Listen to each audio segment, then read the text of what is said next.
money were important. Like you one go.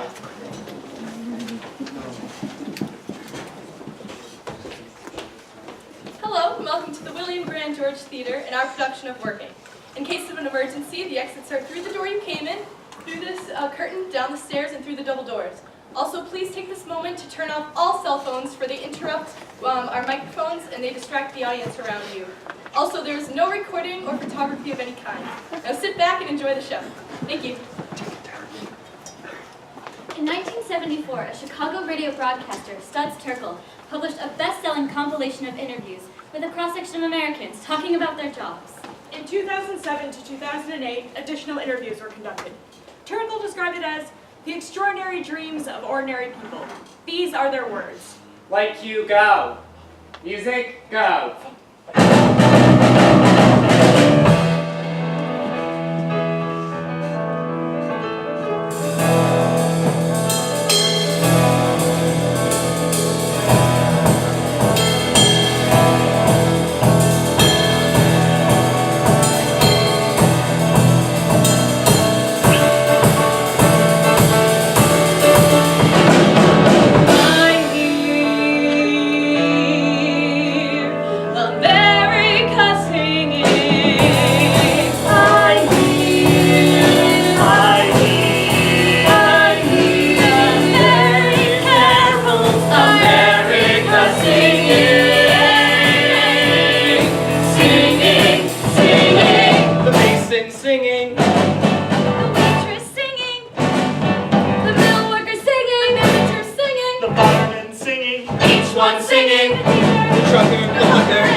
I'm a dying breed, a laborer, strictly muscle work. Pick it up, put it down, pick it up, put it down, pick it up, put it down. Typically in the morning you wait at the shanty until 7 o'clock.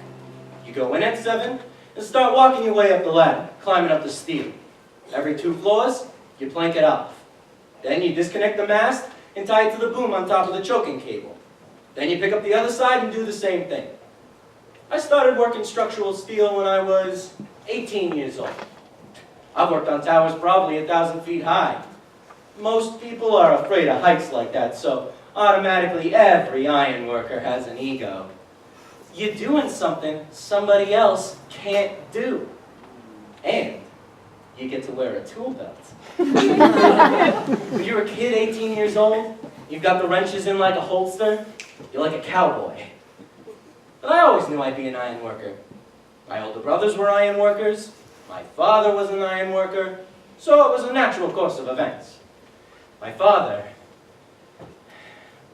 was very disappointed I didn't go to college. We had a college boy at work this summer.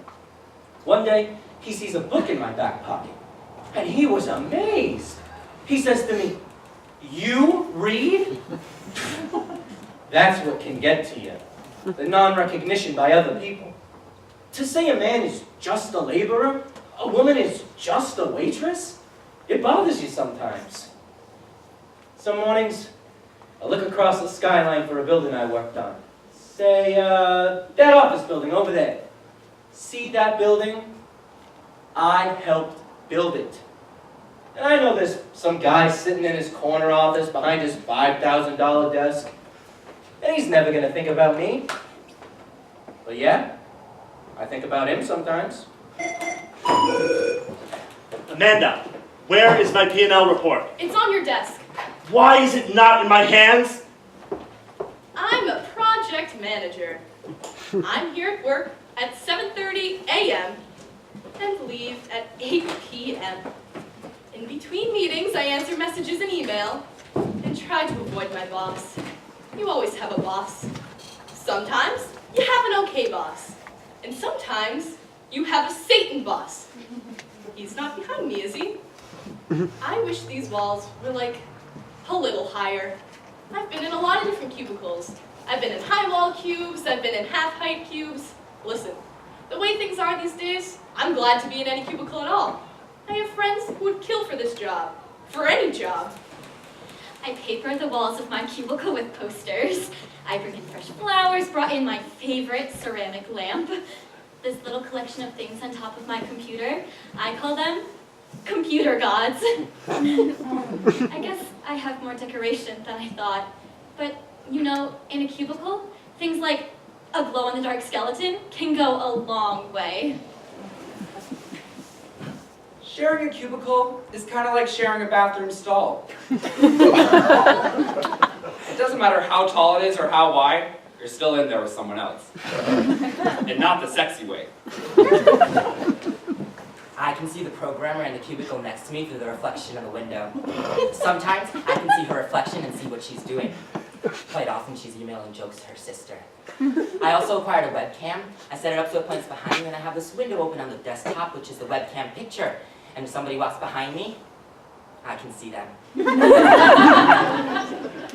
I grew up expecting I would get out of college and make $1 million. I grew up expecting that somebody was just going to deliver a Mercedes to my front door. It's been quite a rude awakening. This is the first time in 4 generations I've been worse than my parents. Jobs are not big enough for people. When you ask someone who they are, they define themselves by their jobs. I'm a doctor, I'm a carpenter, I'm a sportscaster. If you ask me, I say, I'm Amanda McKenney. At certain points in time, I do things for a living. My mentality is totally different than those who are 20 years older, the lifers. I have no real sense of loyalty because I know they have a business to run, and if they lay me off, it's for... I accept that. I don't perceive that anyone my age thinks I've got a job for life. What they feel is, all right, I'm gonna get as much as I can from this company, then move and make more money. This is my first job of many. This is my first job. Oh, I smell like a burger. The register is easy. Hey, you want a burger? I hit the picture of the burger.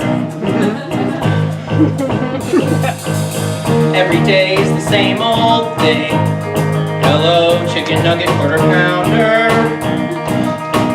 And I wait for that phone to ring, that phone to ring. The phone at the end of the counter. I see the manager writing down an order. And I see the manager making change. When I see the manager writing an address, I whisper, yes, give me some change. Send me on my way, okay. I'm off on a delivery, and I'm finally on my own. Delivery, peace, and I'm heading to part-time, no. Fresh air and exercise, and sometimes I'll throw in some extra fries. We're calling it in today, my world is great. Until they send me away on a delivery. And the wind is in my head. Off on a delivery. No one's watching me, I can wander anywhere. Food is getting cold, and so I'll do as I am told. Responsibility, I have responsibilities. See, my father sits at home, he doesn't work anymore. While my mother works a double shift at the department store. And it's nice not have to ask for money, it's nice not have to ask for dinner. It's nice on nights when you have to get away. I go to work every day, I put money away. Hey, you know what they say, slow and steady. I'm working minimum wage, I'll be ready to go wherever I gotta go. Wherever destiny leads me. Wherever my family needs me. Delivery. Yes! The customer is always right. My delivery. Thanks for getting me out of the house tonight. Here's my delivery. I keep the orders straight and say I'm sorry if I'm late. You're late. Some extra napkins for your plate for making you wait. That'll be $12.98 for delivery. I can wander out of range My delivery. toward the future new and strange. My delivery. This job is just a start, but wait, I haven't told you my favorite part. It's when they pay, and then they say, Fucking keep the change. keep the change, keep the change, keep the change. And bit by bit I keep the change. If I save a little every day, this job's gonna deliver me far away. And I'll look back on this and say, thank God for delivery.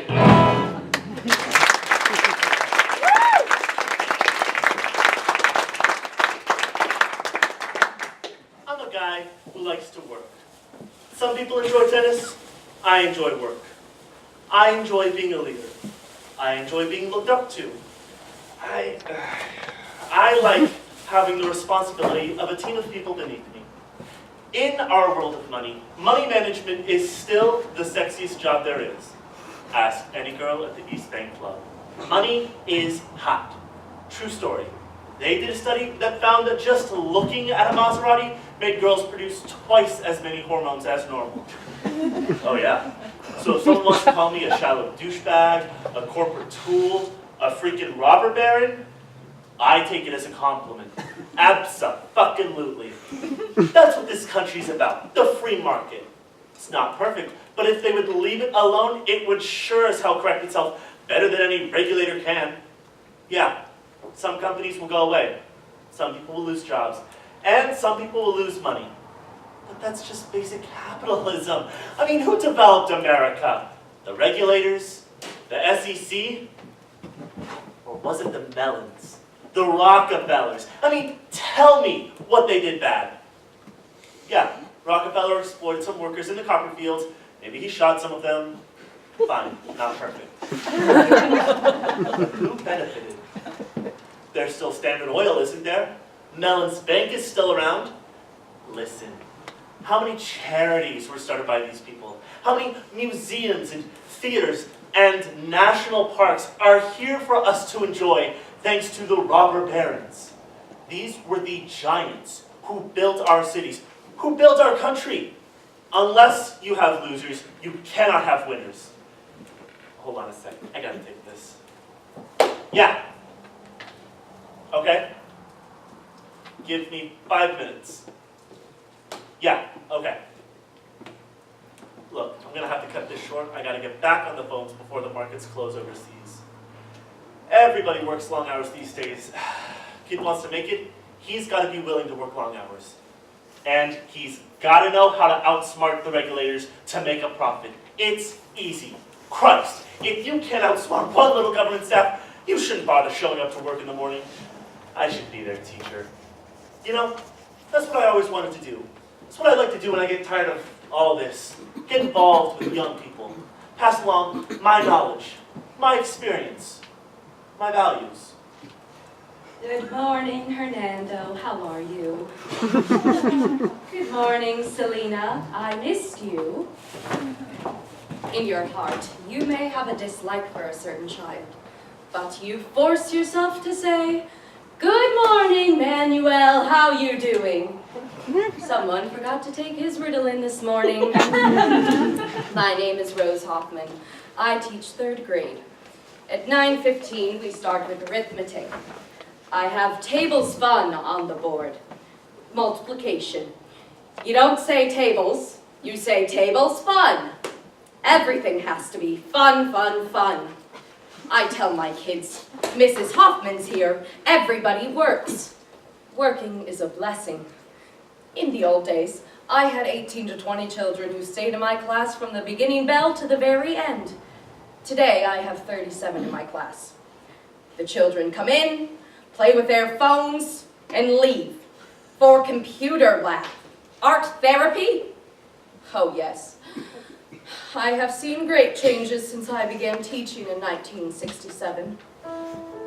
January 6, 1967. My students back then were Polish primarily. I loved the Polish people. They worked hard. My classroom was always a showcase. In those days we did it ourselves. With colorful pictures and charts on the wall, a snowman in winter, a pumpkin in fall, and all my supplies were in neat little piles on the shelves.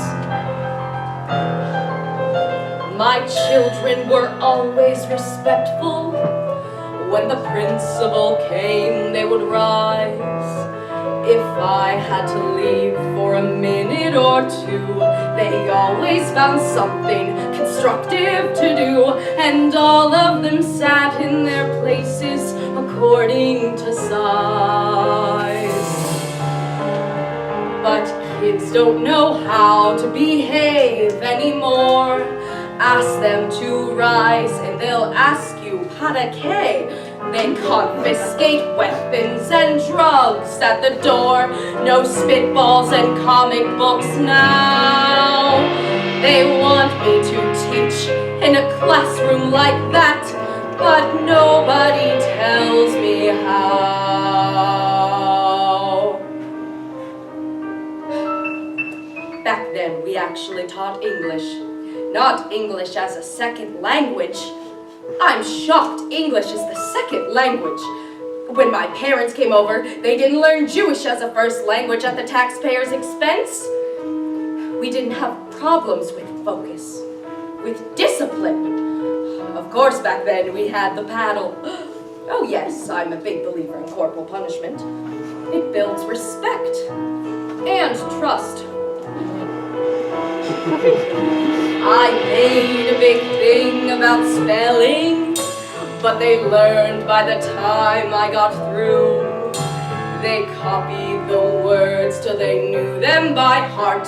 10 times for the dumb ones, and twice for the smart. And gold stars were given to those who made sentences too. But why bother teaching them spelling today? Nobody knows how to read anyway. How can you spell what you can't even say? It's say habla español now. The way I've been teaching for 40-some years is no longer effective, or so it appears. Well, damn it, it worked for me then, so what's wrong with it now?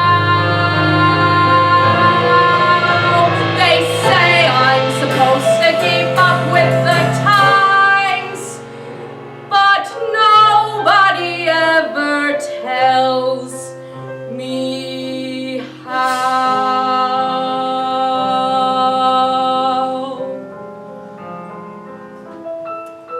There is one girl who stands out most in my years of teaching. My favorite. She wasn't very bright, but she was never any trouble. I still see her every now and then. She gives no trouble today either. She has that same smile for everyone.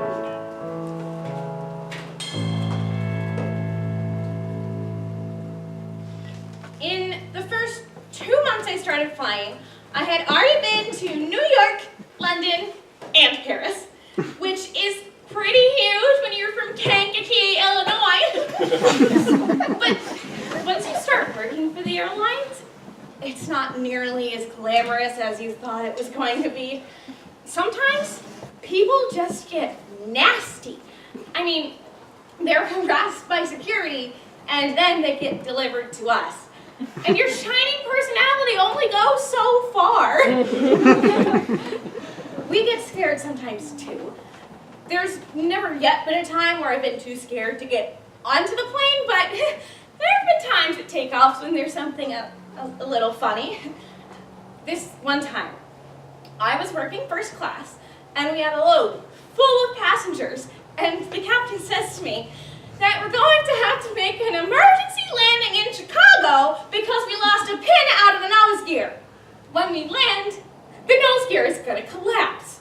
So he wants me to prepare the whole cabin for this landing, but not for another 2 hours. And not to tell the other flight attendants because, oh, they're new and will get all excited. So I have to keep this in for 2 hours, and I'm serving drinks and food, and I'm wondering, am I gonna die today? And this one guy gets mad at me because his omelet is too cold.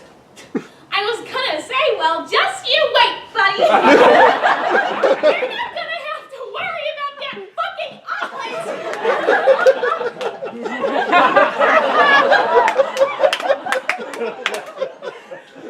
When I first told my parents I was going into the airlines, they got all excited.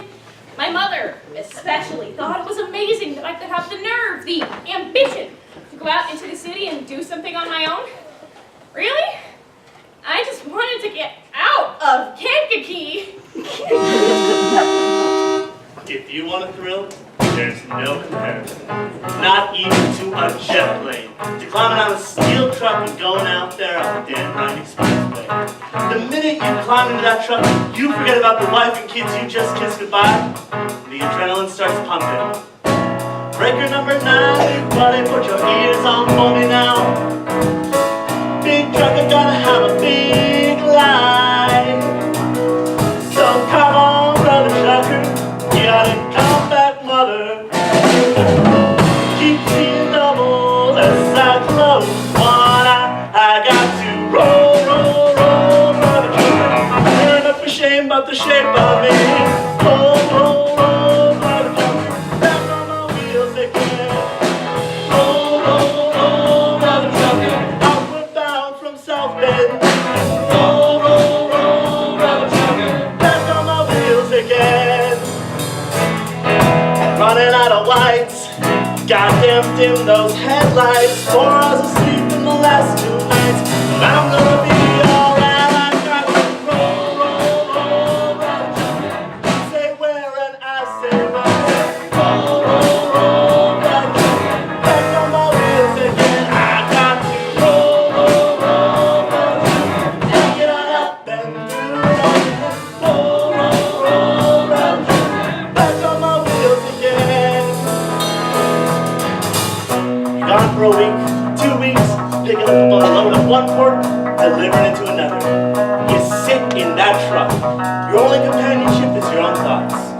you don't want to get stuck thinking about your problems at home. So, you turn up the radio, if you play it loud enough to hear over the engine. Yeah, we truckers fantasize something tremendous. You think about the girl behind that horse, and you build something up in your mind until you begin to believe it. Pull over in Jersey, big state believes I'm in a hurry. Won't you let me go with these? I'm independent. I ain't got no teams to do, cause the MOL and the CIO, they still don't own the road. And the only man telling me where to go is the man who owns the load. And he says, roll, roll, roll, private trucker. I say where and you say where. Roll, roll, roll, private trucker. Back on my wheels again. I say roll, roll, roll, private trucker. Back it on up and do it. Roll, roll, roll, private trucker. Back on my wheels again. Run, back on my wheels again. Woo!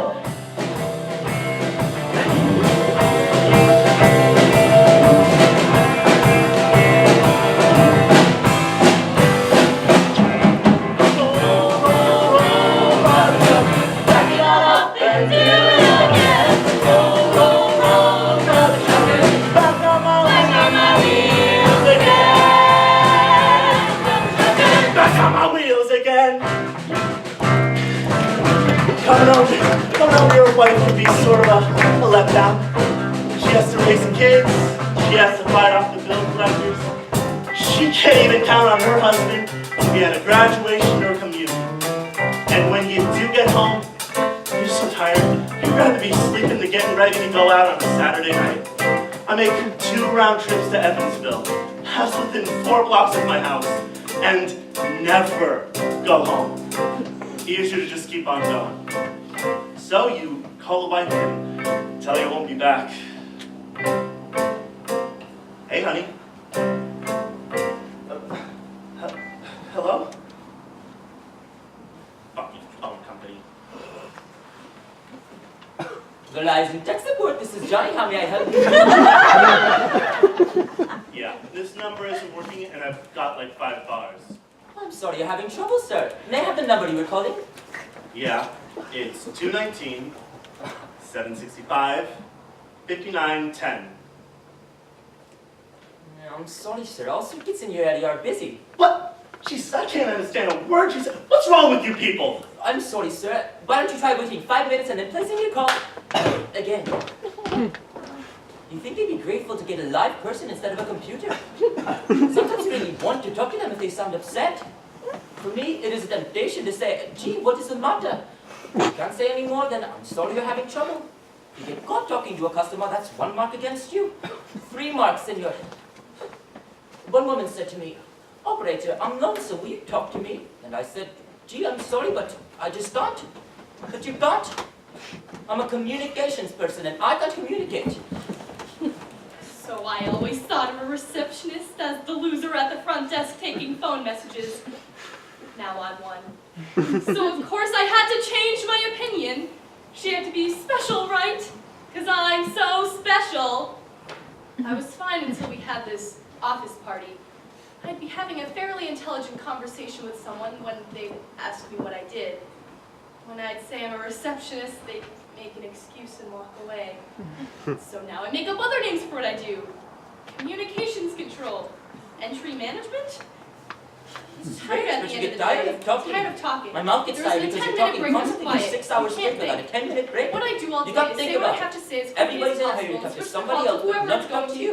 I In a notice room people the often size tell of me it to slow down amazing, when I'm surrounded by talking. people talking to people thousands of miles away. I never listen in on a phone conversation. Do I listen in on conversations? But let me tell you, some people people really do. I Especially once if worked you're for working late at AT&T and night. all the girls used to Sometimes the listen people in on on the line phone can be so conversations. crazy, they'll just I sit don't there care and who laugh you until are. there are If it's tears late rolling down and your real face. quiet, you're gonna listen in on a phone conversation. It makes the night go faster. To make the day go by faster, I'll do drawings, Mondrian sort of things, never people. I pretend I'm alone and things are quiet. I call it the land of no phone. I never answer the phone at home. Hello? No, I'm sorry. My husband gets the paper at the office and I read it online. No, I don't have an office. I don't work. Well, I work. Of course I work. It's just that I don't have a job. Anyway, thanks so much for the offer. I'm a stay-at-home mom. I guess back in my mother's day, you would have called me a housewife. That's funny. It's not like I sit around watching soap operas all day. I have a lot of work to do.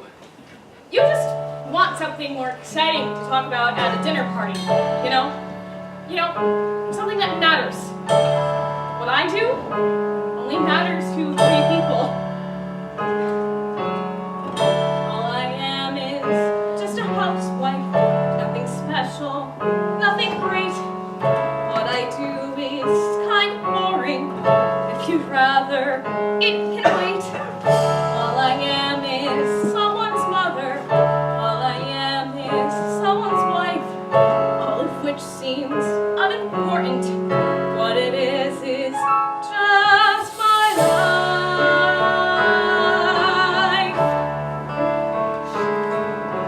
Do the laundry, wash the dishes, take the dog out, clean the house, shop for groceries, look for specials. God, it sounds so Mickey Mouse. Pick their shirts up, pick their things up, try to lose weight, try again. Keep the troops fed, pick their things up, lose your patience. Count to 10, 2, 3, 4, 5, 6, 7, 8, 9, 10, 4, 5, 6, 7, 8, 9. All I am is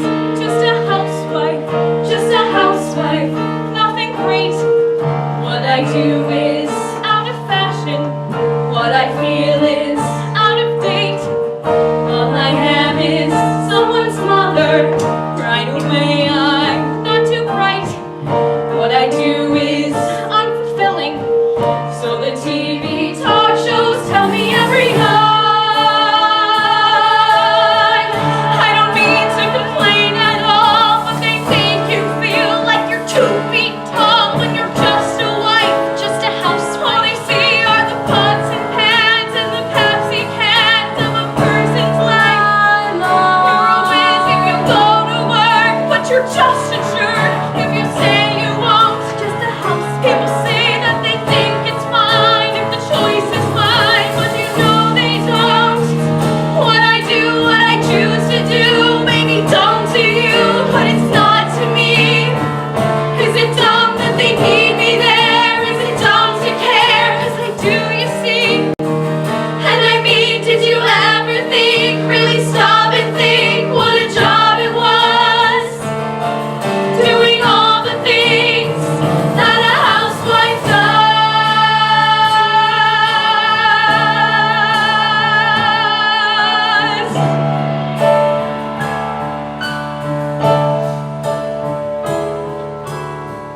I'm afraid it's unexciting. All I am is someone's mother, nothing special. What I do is kinda dull. Take the kids here, take the kids there. I don't mean to complain at all. All I am is busy every day. All I am is like my mother. All I am is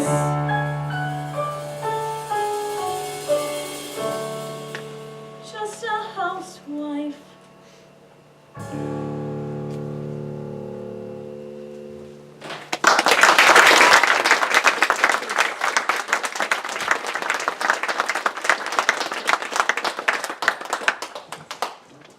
UPS! You don't just walk up behind someone and scream. Sorry. It's all right. Thank you. Thank you, ma'am. Sorry, ma'am. You gotta make excitement for yourself, you know? Where's it? Lemon once already. By Doberman. That's the biggest part of a dog's day when the UPS man comes. So when nobody's looking, kick him down the street. Even if he just follows you, just try to get him for the one you missed a couple of houses back. Yeah, that's the big subject of conversation with us, dogs. And women. See a nice looking babe, that kind of brightens your day. You have a code you put in the system.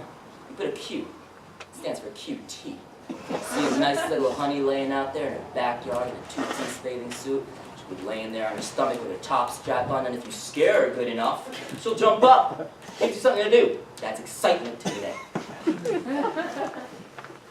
UPS!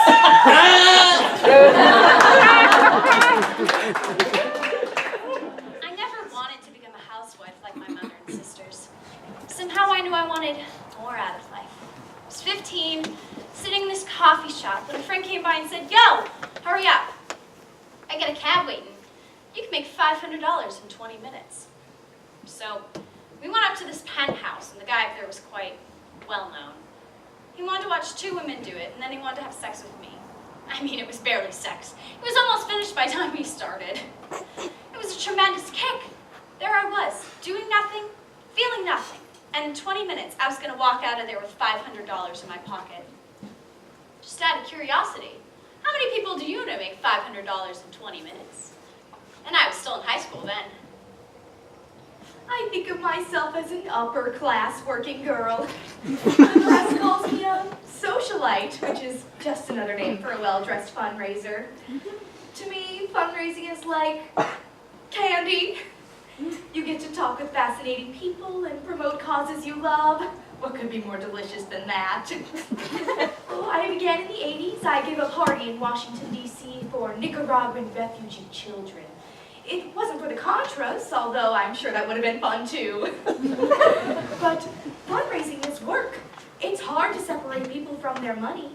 There is finesse to approaching a potential donor. I never bring up money when I first meet someone. It's not like it's a secret. I mean, they know I am there. But sometimes I like to see how long I can go before I ask for a gift. Call me a tease. It's a marketplace transaction. Somehow I managed to absorb that when I was quite young. I was a precocious child. Actually, I was sort of lonely. I didn't experience myself as being attractive. I mean, I didn't look like a Calvin Klein ad. But I was bright, and I didn't play by the rules. Guys were mostly scared of me. They didn't want to get involved emotionally, but they did want to fuck. And for a while, I was willing to accept that. Feeling intimacy, feeling warmth, feeling. The other day, I was riding around New York in a limousine during a hotel strike, and there was nowhere to go, and I thought, now I know what it feels like to be a bag lady. You can't just go around and pick up every homeless person you see and bring them home with you. But if you can help by saying something entertaining, you bring a light into their eyes. Maybe that's what the word social light means. You become your job. I've become a hustler. Even when I'm not hustling, I'm a hustler. What you are is what you do. Well, I don't think it's so terribly different from working on an assembly line for 40 hours a week and coming home cut off, numb. People aren't built to switch on and on like water faucets. I work in a luggage factory. We make suitcases. The tank I run is 6 foot deep, 8 foot square. In 40 seconds, you have to take the wet felt out of the felter, put the blanket on to draw out the excess moisture, wait 2-3 seconds, take the blanket off, pick the wet felt up and balance it on your shoulder, reach over, grab the hose, spray the inside of this copper screen, turn around, walk to the hot, dry dye behind you, take the hot piece off and set it on the floor, put the wet piece on the dry dye, push this button, inspect the piece we just took off, stack it, count it. 40 seconds. In the summertime, the temperature at our workstation ranges anywhere from 100 to 150 degrees. I've taken thermometers and checked it out. I have arthritis in the joints of my fingers. Naturally, in my shoulder, balancing that wet piece, the hose will sometimes leak and spray back on you. The hydraulic presses leak, so you're slipping on oil. You have the possibility of being burnt every time that wet felt hits that dry dye. You're just engulfed in a cloud of steam every 40 seconds. The tanks run 24 hours a day. I work 8 straight hours, with 2 10-minute breaks and 1 20-minute break for lunch. I find it difficult to eat my lunch in that length of time. 40 seconds.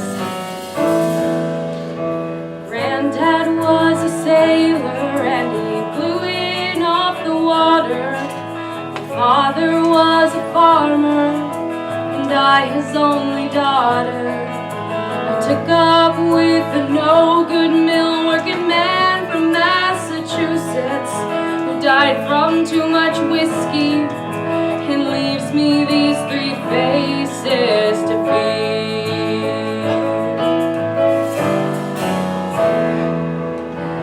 Mill work ain't easy, mill work ain't hard.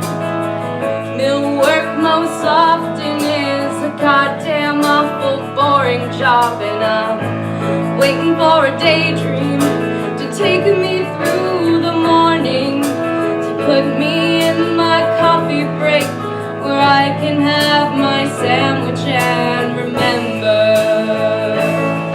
And it's me and my machine for the rest of the morning, for the rest of the afternoon, and the rest of my life. They can't keep men on the tanks. They say it's too monotonous. I think women adjust to monotony better than men do, because their minds are used to doing 2 things at once, where a man can only think of 1 thing at a time. A woman can listen to a child while she's doing something else. It's the same way on the tanks. You get to be automatic in what you're doing, and your mind is doing something else. My mind begins to wander to the days back on the farm, and I can see my father smiling at me, swinging from his arm, and I can hear my granddad's stories of the storms out on Lake Erie, where vessels and cargoes, and fortunes and sailors' lives were lost.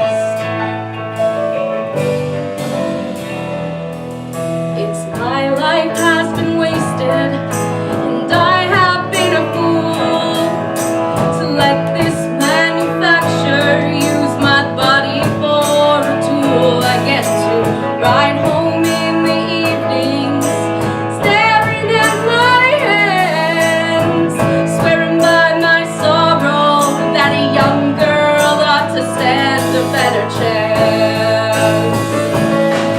And may I work this mill just as long as I am able, can never meet the man whose name is on the label. It's me and my machine for the rest of the morning, for the rest of the afternoon, gone, and the rest of my life.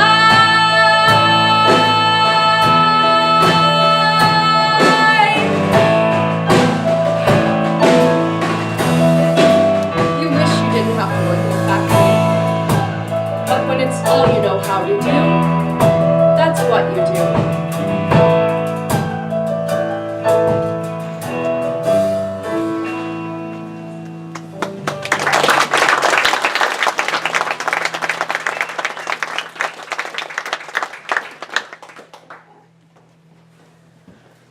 A community organizer is someone who tries to bring in new members. You try to build an organization that will give people the power to make the changes. I put together a fairly solid organization of rural people in Pike County to stop Bethlehem Steel from strip mining. I had to tell people again and again that they had the stuff to do the job, that it was possible to win. You see, most people in their guts don't really believe it. Nobody believed that we could stop Bethlehem Steel. But see, all that the people really wanted in Pike County was a park, just a place for their kids. And Bethlehem said, go to hell. We're not going to give you a damn thing. So I got 20, 30 people together that I saw as leaders, and I said, let's get that park. They said, You can't! Yeah. No way! Impossible! I said, yes, we can. So we We got enough people together. We wrote letters. We protested until finally we got on TV. And Bethlehem caved. A couple months later, 4,000 people from Pike County drove up to watch bulldozers grading down that land. You see, people become convinced that there's not a damn thing they can do. I believe we have it inside of us to make the changes. I mean, after all human recorded history is about, what, 5,000 years old? How many people in that time have made an overwhelming difference? 20? 30? You see, the problem is that history is written by college professors about great men. But that's not what history is. History is a hell of a lot of little people, men and women, just like you and me, getting together and deciding that they want a better life. If I could have been what I could have been, I could have been something. I wanted to be a writer. A Major League Baseball player? Own a little farm. If what I could be had been left to me, I would have been something. But then I got married. Then the kids came along. And my dad took sick. A tower of strength, a center of power. Had $10 an hour. There's always a stumbling block. I was gonna work, buy me a car, head west. Then I met the wife. That sort of changed my plans. You never know what you would have did. If I could have done what I could have done, I could have done big things. With some luck to do what I wanted to, I could have done big things. Swam a few rivers. Climbed a few hills. Paid all my bills. Now it's just dreams that I'm stuck with, and how that ain't a lot to show. I haven't gone far from the starting line, but deep down inside where it counts, I know that if I could have gone where I could have gone, I could have gone far away places. Or as I could go, I would have gone places. I could have gone far away.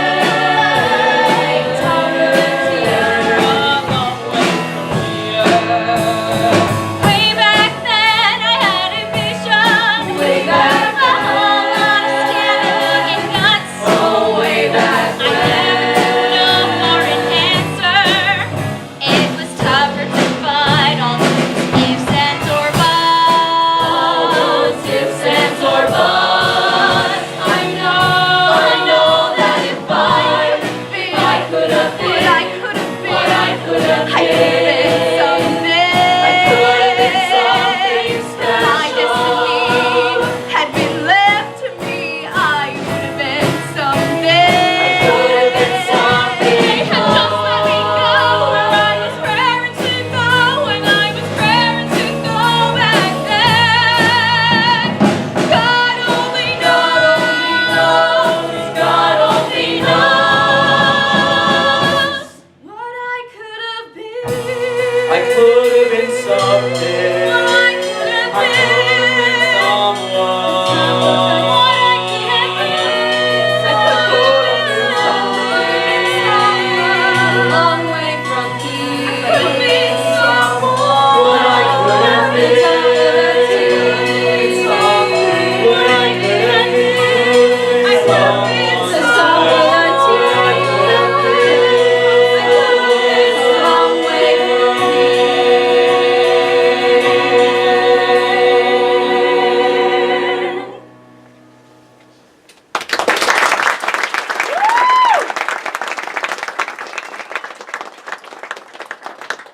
The last hour is the hardest. You sit there with half a mind and one eye on the clock. All I'm thinking about is getting home, taking off my uniform. A cold can of beer. Putting my feet up in front of the idiot box. And that whistle blows, you get a lot of guys want to sit around and talk. I just want to get out of here.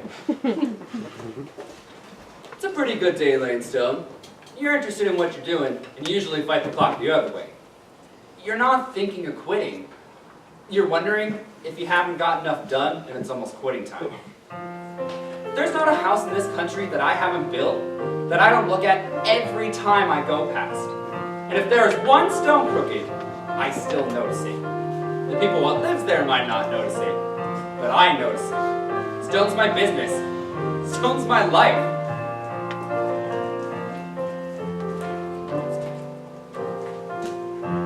He builds a house with his hands.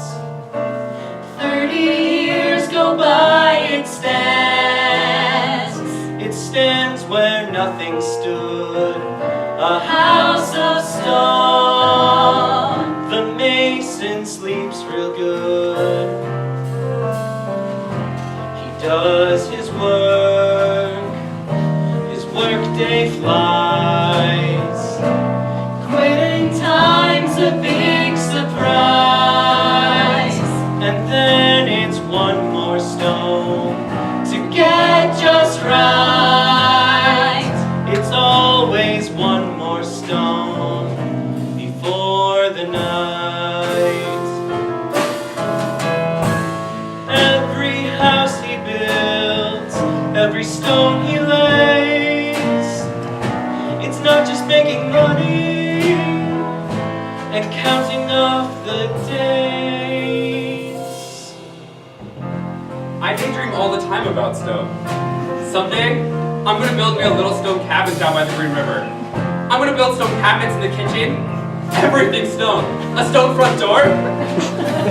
That's gonna be very heavy. All my dreams, seems like they gotta have a piece of rock mixed up in them. He builds a house with his hands. 100 years go by, it stands. It tells you who he was, but life goes fast. But the work a mason does, it's made to last. The work a mason does. There's nothing on this earth gonna last forever. But with stone, you're getting pretty close. It's made to last.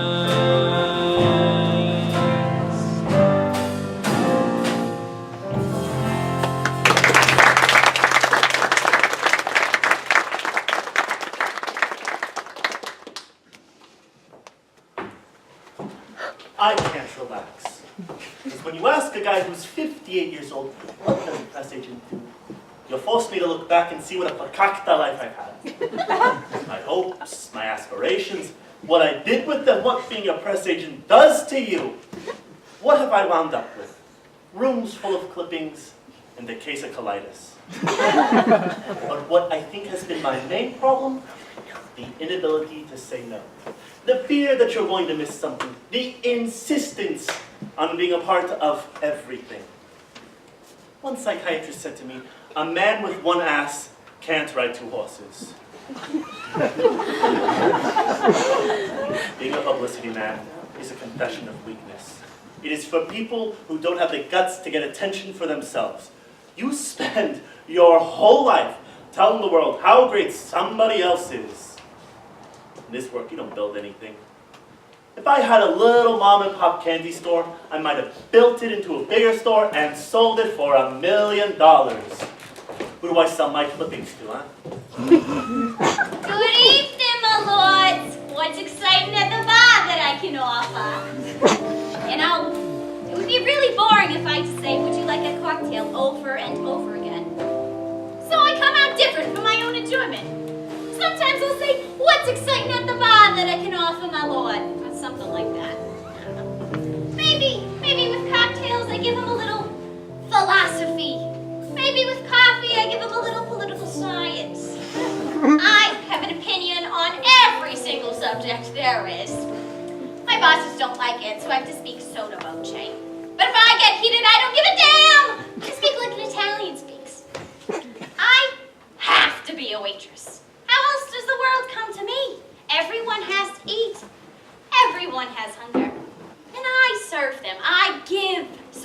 am not servile. There is a difference. I get intoxicated with giving service, and it becomes theatrical in a way, and I feel like Mata Hari. And it intoxicates me. I'm on a stage. There's some as don't care when they put down a plate. There's a sound. Not with me. When they move a chair, it'll scrape with the grate on the ground. Not with me. I will have my hand right when I place a glass. Notice how I stand right as customers pass. Serve a demi-tasse with your justice so gentle. Or do it again till it's near Oriental. La la la la la la. It's an art to be a fine waitress. To know that you pleasure each guest. There's a twist to my wrist as I bring you steak in. And watch how I take in your liver and bacon. It all will be stylish and smart. That's what makes it an art. I remember one day, as I do now and then, I had shakes. Down I went. There with my tray full of coffees and cordials and cakes. Down I went. But I kept my poise, not one guest heard me fall. Never made a noise, not one noise, rude at all. If you have to crawl, you give 'em what they like.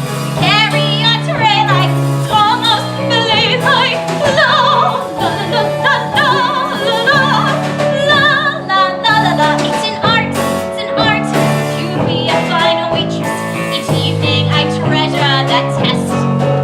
Though my chef may be deaf, I stay diplomatic. I give him static, he might burn the haddock or put too much salt in a tart. Even that is an art. Tips! Ha!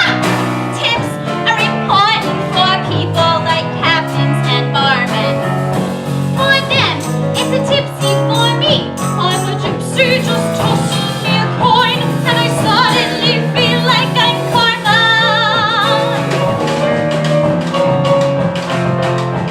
So on through the ulcer, the backaches, the hot, sweaty feet. On you go.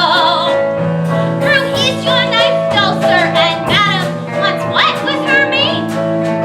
On you go. 2 a.m. approaches, the curtains descend.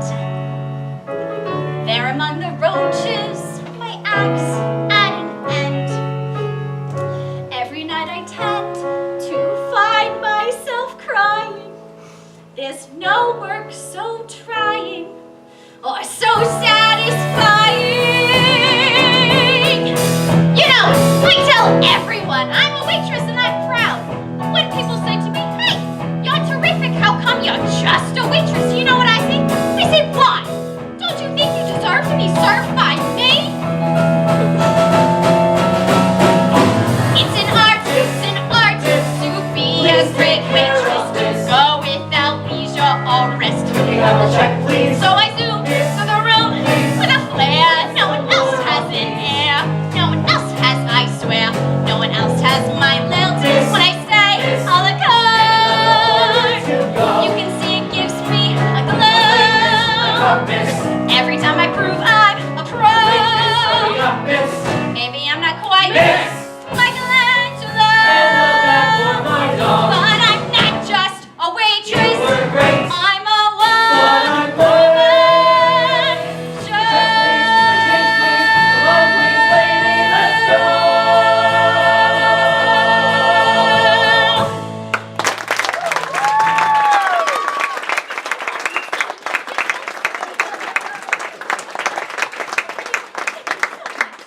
You know, after 16 years here, I took a vacation. Went to Hawaii for 2 weeks. Went with my lover. My eldest daughter said, at your age, I said, honey, if I were acting my age, I wouldn't be walking. Not after 16 years on this job. I worked for them 16 years, and overnight they let half of us go. It's now known as Black Thursday. They told us, clear out, leave. That's all. No goodbyes. One guy broke down and cried right there. What did I do wrong? I've done a great job. Please don't do this to me. My daughter's getting married next month. How am I going to face people? All of a sudden, nobody calls. You go out and try visiting friends, but they're all busy with their own work. They don't have time for you. This is a psychological.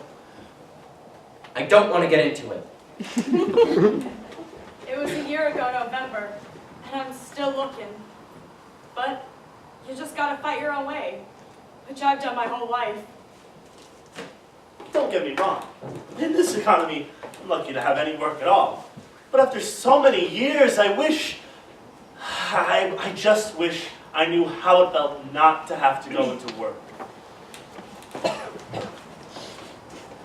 When I retired, the first 2 years I was downhearted. I had nowhere to go, nothing to do. Then I gave myself a good going over. Joe, I said, you can't just sit around and waste your time. You gotta get out, do things. Well, the day goes pretty fast for me now. I don't daydream at all. I just think of something, yeah, and then I forget it. That daydreaming, it don't do you no good anyway. You gotta keep busy, keep moving. That's the trick. You wake at 10, fold up the bed. You don't want to leave your couch open all day, you know? It's depressing. You cook an egg, you toast some bread. You cook for yourself, you save a bundle. If you don't watch out for your money, who will? You think about the day ahead. You don't go feeling sorry for yourself. It's like I said, you can stay at home and be mad at the world, or you can get out and you can do things. You take a walk, you meet a chum. This one guy lives down by National Biscuit. Boy, you should see the nice aroma. You shoot the bull, you argue some. Maybe invites a couple other fellows over, play some poker. You lose at gin until they come. This guy remembers what card you picked up, the dirty bum. But even getting beat at gin, he'd sit around doing nothing. You take a bus, you take a train. You go visit your wife's grave. On the way, you read the Reader's Digest. It does you good to use your brain.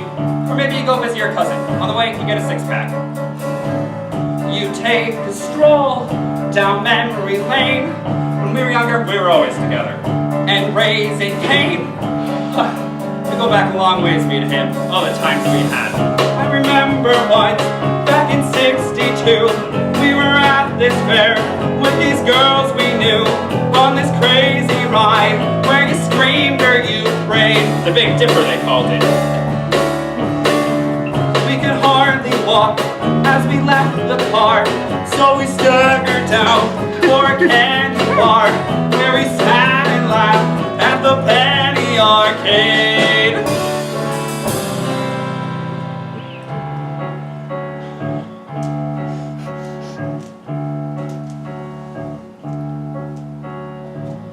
At 6 o'clock, you watch the news. Then politicians got you so angry, you throw your slippers at the set. You cook some franks, no big to-dos. Most nights you sit around, you straighten up, maybe you call your daughter. You watch a game, you take a snooze. But then there's Sunday. Sunday's different. You change your shirt and shine your shoes, cause you're going around the block to the tavern. You find a pal, you bend his ear. You shoot some pool, you drink some beer. Meet a lot of girl crowd there on Sundays. Sometimes a bunch of you sing the kind of song you never hear, like Stardust or In the Mood, and then you cheer. Last Sunday, we sang Till We Meet Again. I once did a waltz that too, honest to God.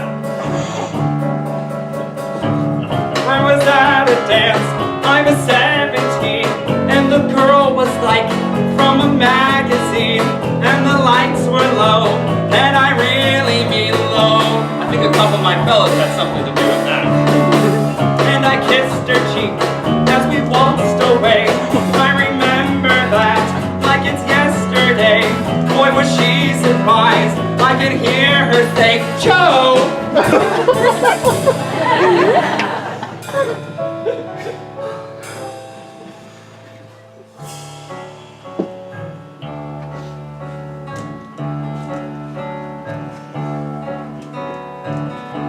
drive you home from around the block. You take the cash out of your sock. You fix the bed and check the lock and wind the clock. When I retired, everybody told me, "Joe, you got your help, you shouldn't have done it." But it was too late. I don't know why I retired. Just a habit, I guess. But I keep busy, keep traveling. I got no regrets. I go to fires every once in a while. You know that fire we had down on Milwaukee Avenue about 3 months ago? I was there. I was surprised to see the flames were coming out heavy as hell, but you didn't see no smoke. Boy, that was some fire.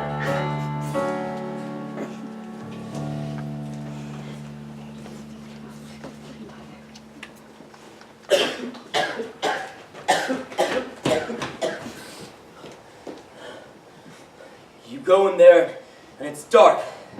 Smoke's pouring out of the goddamn building. It all happens really fast. I feel this tremendous heat to my left. Turn around and the whole fucking room is orange. Yellow. You can just see orange and feel the heat. The lieutenant and the other firemen got the ladder up and saved 2 people, but downstairs, there was a guy trying to get out the door. He had bolts on the door.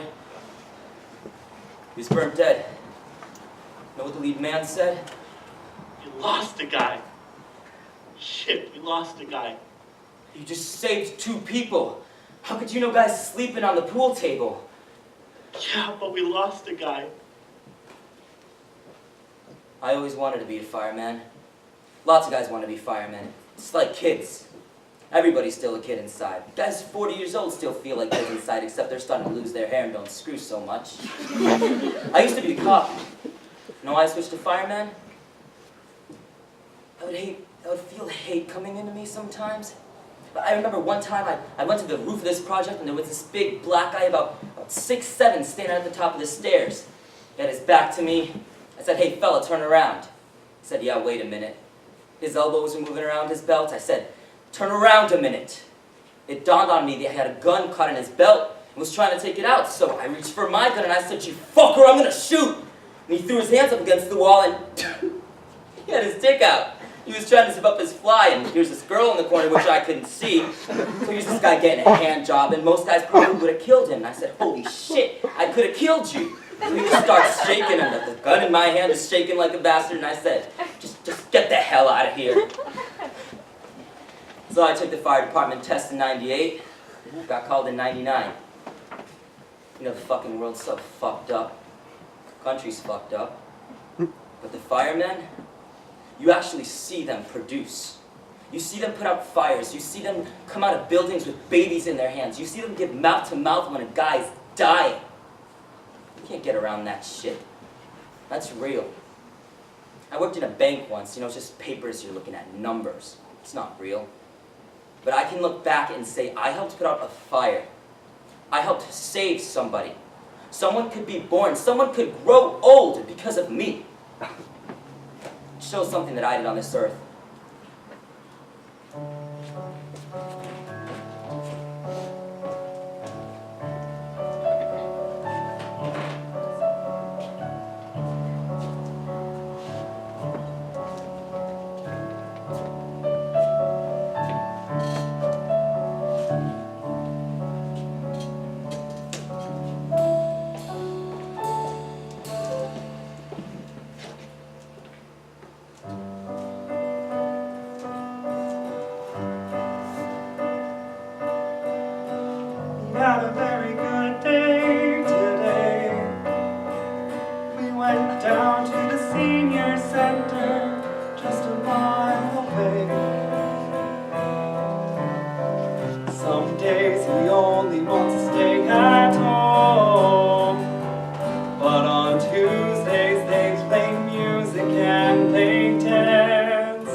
You should have seen him dance. They were playing Spanish music.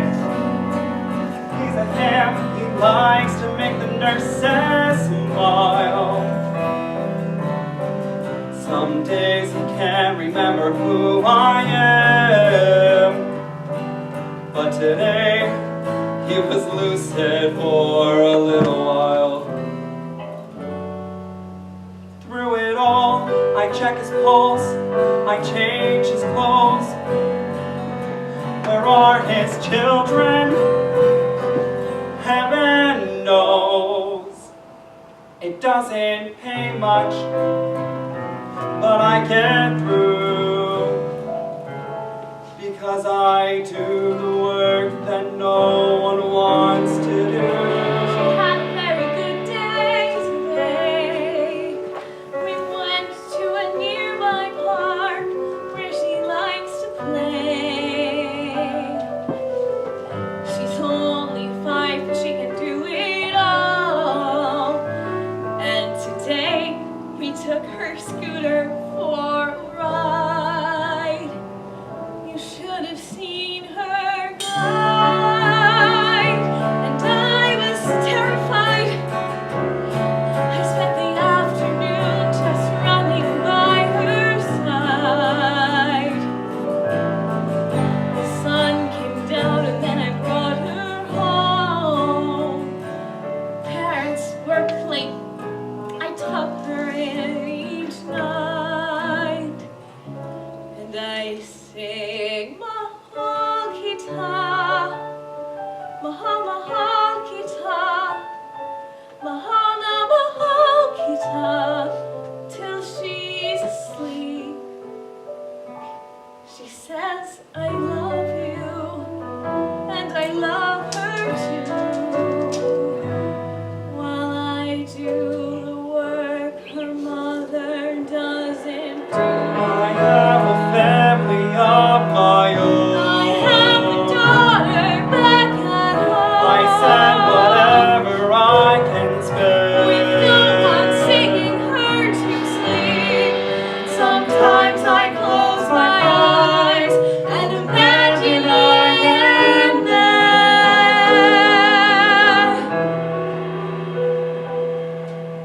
Duermete, Mahal Kita, duermete, na Mahal Kita. hasta la madrugada, duermete. Mahal He Kita. had a very good day Na today. Mahal Kita. We went down to the senior Mahal center, Kita. just a Mahal mile. Kita. Someday my dreams are gonna all come true. For now I do what no one wants to do. For now I do what no one wants to do.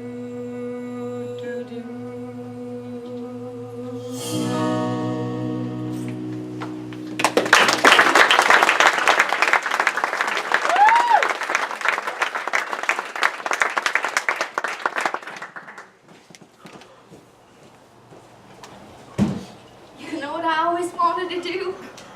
I wanted to play the piano. That's what I really wanted. And I write songs and things about my life growing up in the South and my mama and my grandmama. Now I got my own beautiful daughter, and I got plans for her. So I leave the house every morning and go scrub rooms up at the Marriott, and at night I come here to this office and it's scrubbing again. For generations, that's all we done. Scrubbing. My grandma, my mama, and me. But my daughter, she ain't gonna do no domestic work. I aim to be the end of that particular line. Mama worked just like her mama before her. Domestic working was the trade.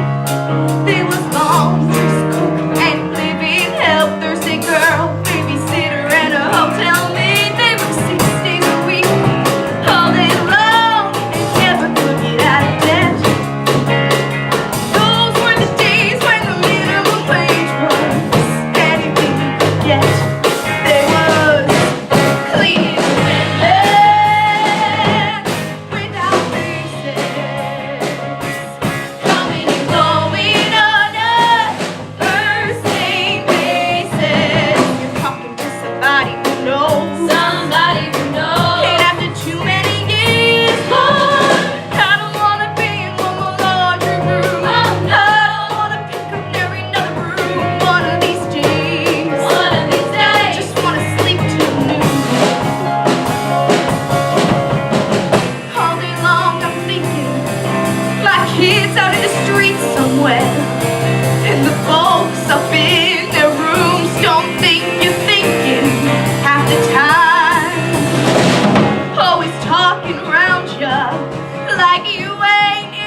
generation. That's what we got coming up today. A whole new generation. My name is Ralph Warner. I'm 19 years old. I ran this mutual fund for the students in my school. My father runs his own investment firm. I guess that's where I learned. He runs a hedge fund. You know those guys that are always getting caught defrauding their investors? We studied ethics at school, so I'm sure I won't have any problem. I'll be going to business school. Kellogg, naturally. What I'd really like to be is a professional golfer, but realistically, I'll probably be an entrepreneur. And then I'll start a family, of course. My, quote, dream girl, unquote, has long brunette hair and doesn't have to wear a lot of makeup because she'll be naturally pretty. I want her to have a lot of personality because when I'm 30 and we're moving up in the ladder, there's gonna have to be a lot more than looks. At first she'll be working, but after our first child, she'll stay home. She'll be a good wife and mother. I hope to have 3 children, 2 boys and a girl. I would like a colonial house, possibly one leaning toward a Mediterranean style. Maybe we could be backing right on a golf course so my wife and I can play golf whenever we want. I hope my wife can play golf.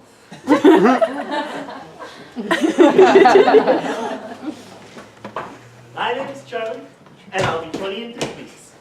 So I got recommended for this job in this newsroom on a Chicago paper. And I went down and I talked to the editor and told him how much I wanted to be a journalist. And he liked me. I had a tie on. Coming to work for me was kind of a missionary kind of thing. I was bringing organic walnuts and organic raisins and just giving them away to everybody. See, at this stage of the game, I was in a very spiritualistic kind of mood.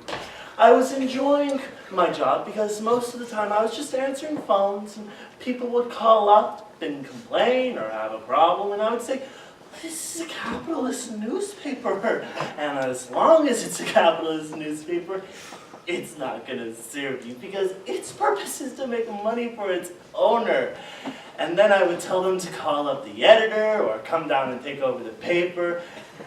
A lot of people responded really well to these suggestions. Then my editor calls me into his office, he's like, blah, blah, blah. I wanted to take a baseball bat and smash his head in. I mean, he's a really nice person. I like him a lot. I don't know if I would get any pleasure from shooting him up with a 50 caliber machine gun and watching his body splatter to pieces. All spring. My fantasy at the break was getting a gun, shooting them.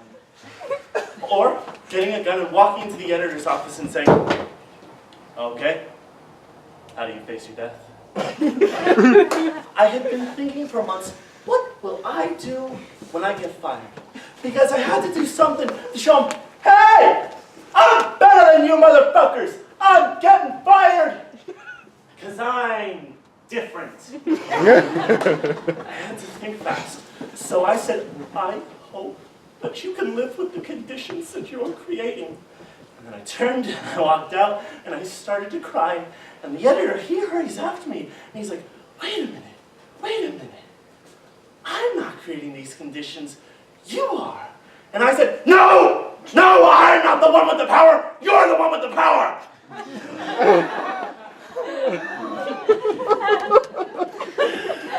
Now I've got myself on unemployment. And they were nice to me the first few times. Then this woman told me to get a number. And I wanted to tell her, fuck you. Wait outside your apartment, knock you over the head, and steal your money. That's bitterness. I don't like being bitter. I'm a pacifist.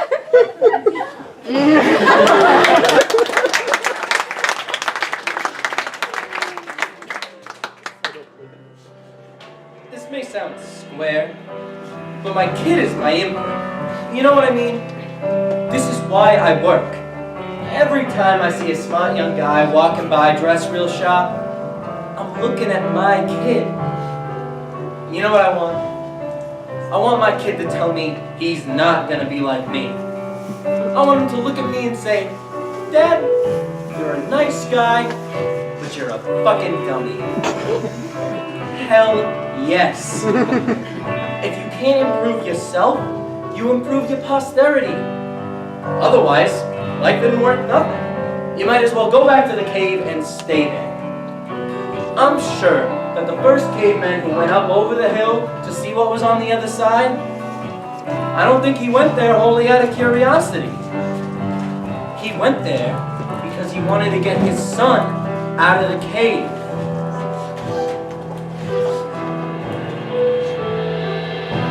I've heard a lot of songs say, where you going, my son? Where you go? Now I know they're real. Boy, you never stop to think how fast the years run. Fast the years Or the things they start. Now it seems I always knew why I do the things I do and the things I never did. I do the things I do. Why I work my whole damn life so as I can give a better life than the one my dad could give me. I give it to my kid.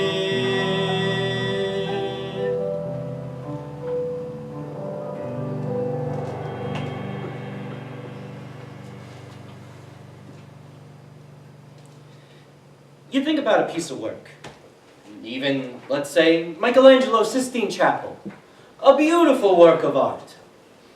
But what if he had to recreate the Sistine Chapel 1,000 times a year? Don't you think that would dull even Michelangelo's mind? See, it's not just the work. Somebody built the pyramids. The pyramids, the Sears Tower, these things don't just happen. I don't care how little you did. You drive down the road and say, I worked on this road. If there's a bridge, you say, I worked on this bridge. I think that if a carpenter builds a cabin for poets, then the poets owe the carpenter a little plaque, just 3 or 4 lines on the wall. Though we labor with our minds, this place we can relax in was built by someone who can work with their hands. Picasso can point to a painting. A writer can point to a book. What can I point to? Everybody should have something to point to. You know what I'd like? I'd like to see a building, say, the Sears Tower. I'd like to see on one side of it a 1-foot strip from top to bottom with the names of every person who's ever worked in or on that building. All of the names. That way, when a guy walks by, he can take his son and say, See that building, I was the one who did the design. I was the one who drafted the plan, every detail and every line. See that building, I ran the crane that lifted the beams. I was the guy who took a bomb. See that building. Look how my door hangs in the frame. See that building. 40 flights up, I scratched my name. See that building. I'm on the staff, I work as a guard. I clean the floors and I clean the air. People don't know my job is hard. See that building. 5 days a week I work at a desk. I handle the mail. Down on the dot, I punched my heart. See that window. Up by the ledge, 10 from the top. See that window. Count from the left. 1, 2, 3, stop. That's where I work. Everyone should have something to point to, something to be proud of. Look what I did. See what I've done, I did the job. I was the one. Everyone should have something to point to, something to be told in the crowd. Proud. See that building, day after day after day after day. That's where I put myself on the line. That's where I sweat to earn my pay. See that building, that's where I put the food on our plates. That's where I lived a piece of my life, where I can bring my kids and say, see that building, the mother was fine, decisions were made. See that building, the mother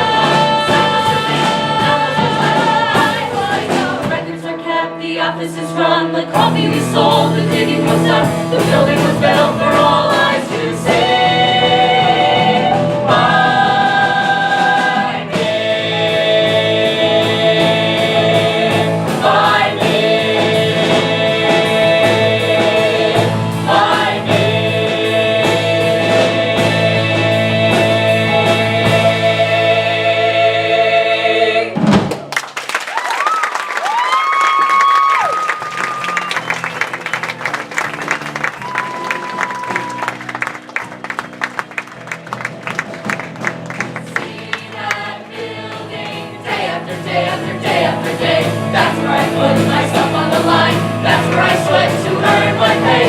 See that building? That's where I put the food on our plates.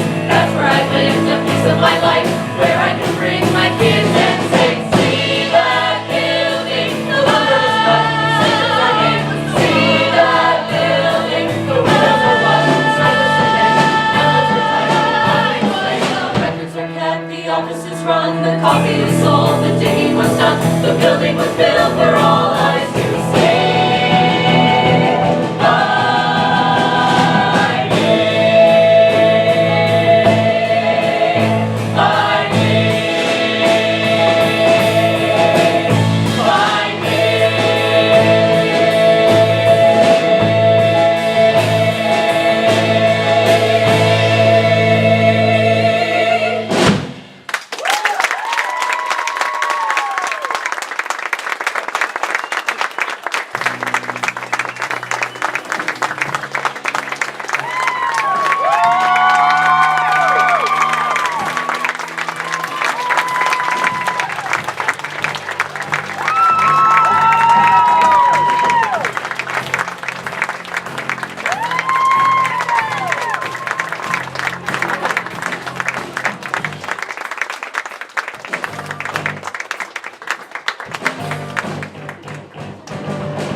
Bye.